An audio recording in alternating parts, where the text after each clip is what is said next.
এমন অনেক মন্দির আছে যেখানে লুকিয়ে রয়েছে বহু রহস্য। পুরীর জগন্নাথ মন্দিরও সেগুলির মধ্যে অন্যতম। এই মন্দিরের পেছনে রয়েছে এমন কিছু বৈশিষ্ট্য যা শুনলে সত্যি শিউরে উঠবেন। পুরী ঘুরতে গিয়েছেন অথচ জগন্নাথ দর্শন করেননি, এমন বাঙালি পাওয়া কার্যত অসম্ভব। যারাই পুরীতে জগন্নাথ দেবের দর্শন করেছেন তারা জানেন এই রহস্যগুলি কতটা জটিল। এই মন্দিরের ইতিহাস যতটা পুরনো, ঠিক ততটাই অলৌকিক এই মন্দিরের রহস্য। এমন অনেক অদ্ভুত ঘটনা এখানে দেখা যায় যা সত্যিই আশ্চর্যের। বিজ্ঞানও এই সব কিছুর কাছে অচল। তো আসুন পুরীর জগন্নাথ মন্দিরের সেই রহস্যগুলি সম্পর্কে বিস্তারিত জেনে নিই।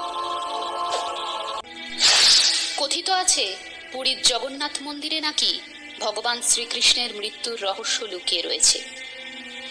এমন অনেক মন্দির আছে যেখানে লুকিয়ে রয়েছে বহু রহস্য।